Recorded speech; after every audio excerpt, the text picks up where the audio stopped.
Uses of geography. Let's take a look at what types of questions we gotta be able to answer. Looks like we got 5 of them here. So these questions will show up again at the end of this video so you can try to answer them for yourself. What is the Coriolis effect? Difference between a biome and an ecosystem. Biome and ecosystem type questions will show up. They're in more than one section. We got more than one video in which they show up a little bit. Relationship between the ring of fire and plate tectonics. Ring of fire might show up, plate tectonics will show up. That's pretty much for sure. The impact of the weather conditions at Valley Forge in the winter of 1777. Okay, if you don't know about that, it's time to learn. Why is there variation in sunlight based on physical location? Another good, very common question. Okay, so let's get going with this stuff. Okay, so with this video, so if these slides seem like they are kind of jumping around a little bit, I apologize. That's just the nature of this section, uses of geography. Okay, map projections, they're flat, they distort the surface in some fashion, and they have symmetric transformation of the latitudes and longitudes of locations on the surface of a sphere into locations on a plane. So those are 3 different things that we need to know about map projections.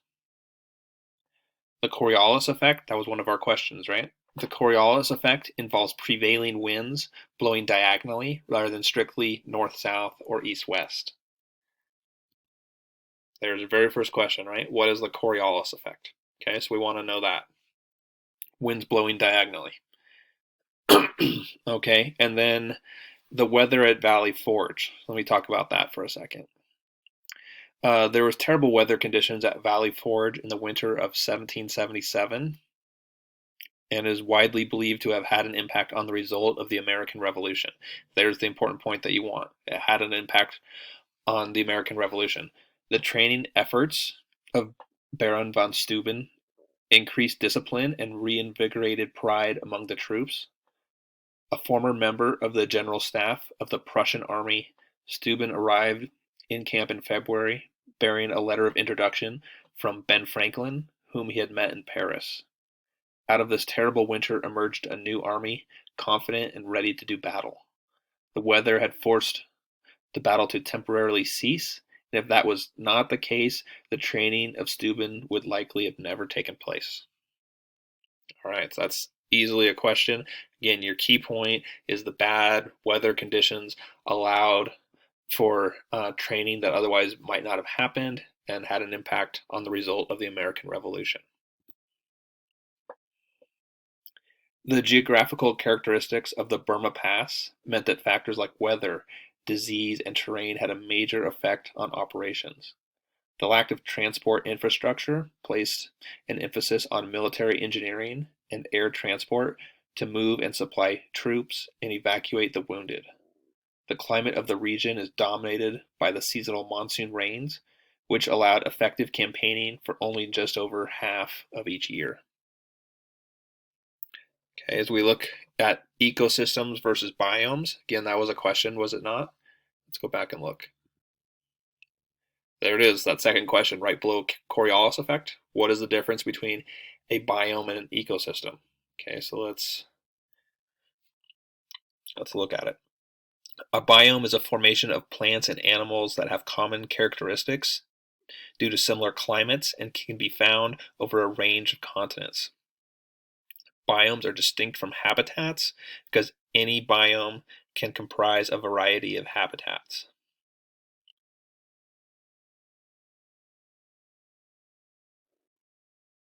An ecosystem, as I did those backwards, sorry. An ecosystem is a community of living organisms in conjunction with the non-living components of their environment, things like air, water, and mineral soil, interacting as a system.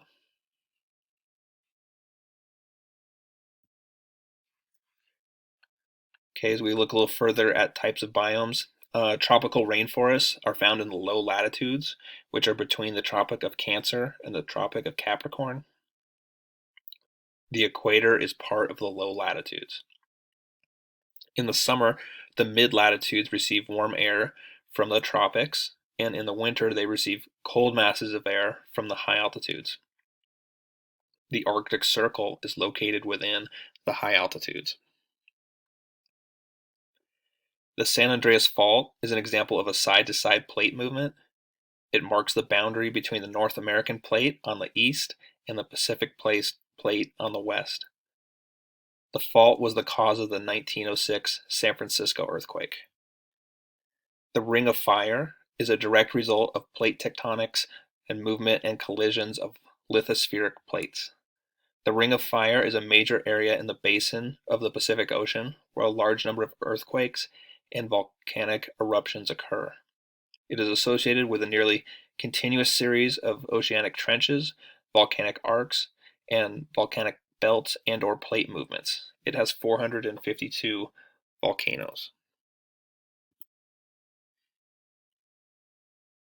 A prime meridian is a meridian, which means a line of longitude, in a geographical coordinate system at which longitude is defined to be 0 degrees. If one uses directions of east and west from a defined prime meridian, then they can be called Eastern Hemisphere and Western Hemisphere. Okay, and then let's look at the rich soil of the Mississippi Delta was created by regular flooding of the Mississippi and Yazoo rivers over thousands of years. The region attracted many speculators who developed land along the riverfronts for cotton plantations. They became wealthy planters dependent on the labor of slaves. Okay, so that's really your connection is there right at the end, right? The rich soil of the Mississippi Delta, it was attractive for building cotton plantations, which then relates to having slaves and slavery. That's kind of where geography and history can interconnect. Formation of a U-shaped valley happens over geologic time, meaning not during a human's lifespan. It can take anywhere between 10,000 and 100,000 years. Examples of U-valleys are found in mountainous regions like the Alps, Himalayas, and Rocky Mountains. During glacier erosion, a glacier moves over the landscape, water melts below the glacier and seeps into cracks within the underlying bedrock.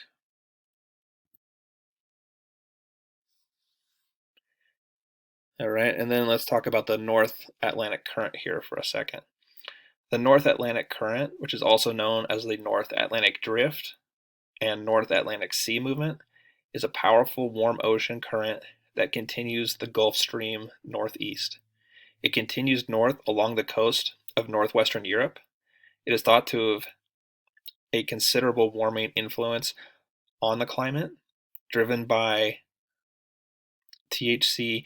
The North Atlantic Current is part of the wind-driven Gulf Stream.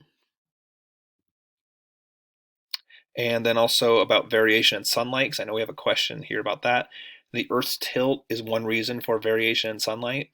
Because of the tilt of the axis, not all places receive the same amount of sunlight at the same time. Okay, so again, the Earth's tilt is one reason for variation in sunlight. That is a pretty typical question, pretty likely to show up in one form or another. Okay, so now we can look at the questions again. And so the best thing to do, pause the video, go through each of these questions. If you don't know the answer, I would not just, move on. I would take the time to go back in the video, make sure you have a good understanding of the answer, because these questions or some type of variation of the concept involved in these questions very likely to show up on the exam.